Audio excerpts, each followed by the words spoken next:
আমি সুস্থ বিচার চাই। আমার তিনটা বাচ্চা, আমার তিনটা বাচ্চা।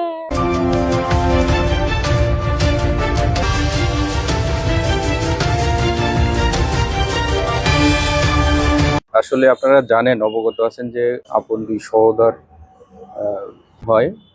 আসলে আপনারা যেটা জানতে চাচ্ছেন, এটা সর্বশেষ পরিস্থিতি জানানোর আমাদের এইটুকুই যে আমরা এখনো পর্যন্ত একজনকে অ্যারেস্ট করেছি, রক্তমাখা বাঁশ জব্দ করেছি। আর যারা এর সাথে সংশ্লিষ্ট কি কারণে, সেটা এখনো তদন্ত অব্যাহত আছে এবং আরো একজনকে আমরা ডিটেক্ট করেছি। তদন্তের স্বার্থে আমরা তার নামটা বলছি না, তবে এটা আপনারা এইটুকু আমি নিশ্চিত বলতে পারি যে এটা রাজনৈতিক কোনো দ্বন্দ্ব না, এটা পারিবারিক।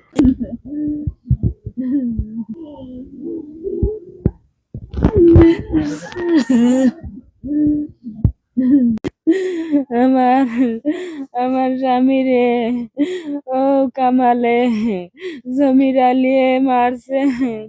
তারা দল লইয়া আইসন, তারা বন্ড মিশকু মানুষ আইয়া তারারে তারারে বড় যা বলতি, বড় কমতি ডাল দিদি তারা বাড়ি আইছে মারছে। আমি আমার জামাই বাসানিত গেছি, আমার বাবার বাসানিত গেছি। আমার কইছে যাও কি তোমরা, তাই যাও কি তোমরা রে মারি লইমু, তোমরা রে মারি লইমু। তা কইছে আমার তো বাড়ি পড়ছে। কামালে জমির আলিয়ে, কামালে জমির আলিয়ে তাই মার। আমি সুস্থ বিচার চাই। আমার তিনটা বাচ্চা, আমার তিনটা বাচ্চা, ছোট ছোট তিনটে বাচ্চা আমার। আমি সুস্থ বিচার চাই। আমার জানার কোনো নিরাপত্তা নাই। ওরা হুমকি দিয়া গেছে, ওরা হুমকি দিয়া গেছে আমরা রে আক্রমণ করবো, তোমরা যাইও কি তোমরা রে মারিলি, হুমকি দিয়া গেছে। আমার ছোট মেয়ে কান্দিছে, আমার আব্বারে মারিলা না, আমার আব্বারে মারিলা না।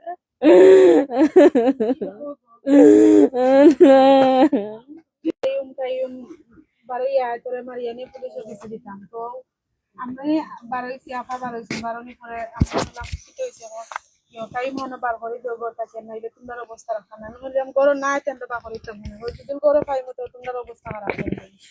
পরে আরেকজন সাইডে গিয়ে ইশারা দিচ্ছে না, ফোন আইছে, আমি সঠিক কইতে পারি না। এখন দক্ষিণ বাজু বাই দৌড় তুলছে দুইজনে, দৌড়া বাদে দেখছি বাইয়া পিল্লা লামা থাকি দৌড়িয়া এরা 10-12 জনে বেরিয়া গরো আইতা আছেন না, দৌড়িয়া আইতা পারছেন না, অন্য তারা পাল্লাইয়া ইটাইয়া ইয়ে করছে, ফালাই দিছে, ফালাইয়া মারছে।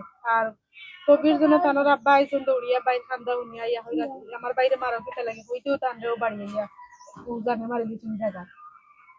পরে তারা দা শাবল কুড়াল জাটা রড দিয়ে মারছে। পরে জীবিত আসলে আব্দুল কাইম, যে তিনি ওনার জীবিত দেখার পরেও গিয়া একবার মারছে, পরে আবার গিয়া ঘুরিয়া মারছে। মারা পরে আমি হইয়ার আর মারই না যেন যে হরটা মিরে ইনি বাড়ি থাকি না, তুমি দেন যাই বাড়ি থেকে না, তোমার অবস্থা খারাপ হয়ে। আর ওখানেও মানে ওনারও 3 বাচ্চা, আমার হাজবেন্ড মারা গেছেন 2 বছর 2 মাস আগে। ওনার দ্বারা মানে থাকতাম, এখন আমরা বাড়ির কোনো পুরুষ মানুষ নেই, আমরা 2জন মহিলা মানুষ তেমনি থাকতাম। আপনার কাছে এখন আমরা আবেদন করি আর কিছু নেই। আর আমরা বাচ্চা তো সিকিউরিটি দিব না। তো একজন হলো কামাল উদ্দিন পিতা হতরুফলি, আর একজন হলো জমির আলী পিতা আব্দুল সবুর, যে একই গ্রামের। আর বাকিও চিনা গেছে না, তার মুখোশ মাছ থাকি 12 জন দেখছি। আর আড়ালে তো অনেকেও আসিল, দৌড়াইয়া লইয়া কেউ আসে নাই।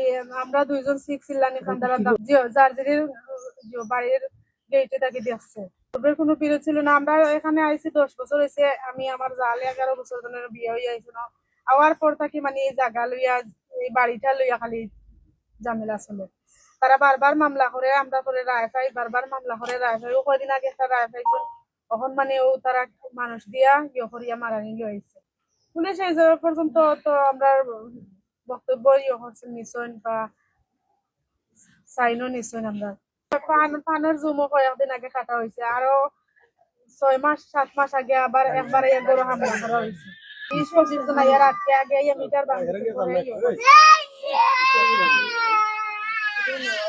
আমি আর এখানে কইতাম স্যার যে আমার হাজবেন্ড নাই, আমার 3 বাচ্চা, আমি যেন বক্তব্য দেওয়ার পরে কোনো আমার কোনো ক্ষতি না হয় আপনার কাছে আকুল আবেদন।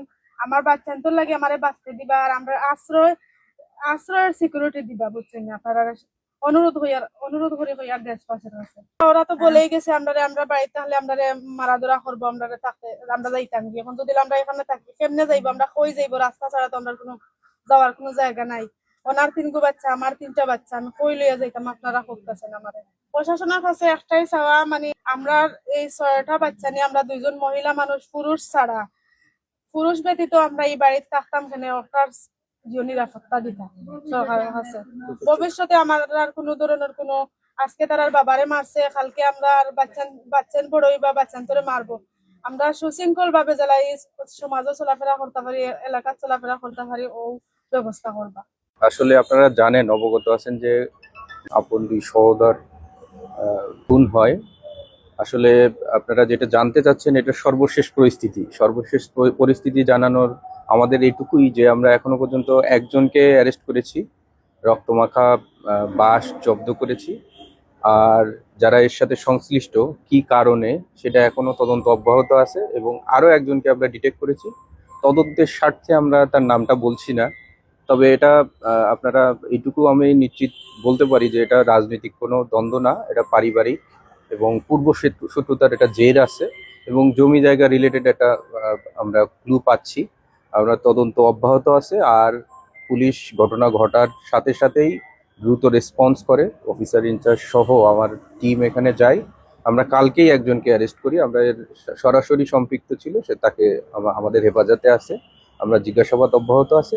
বাদ বাকি যদি আরো কোনো আপডেট থাকে আমাদের এসপি স্যারের মাধ্যমে আমরা আপনাদেরকে জানাবো। সকলকে ধন্যবাদ।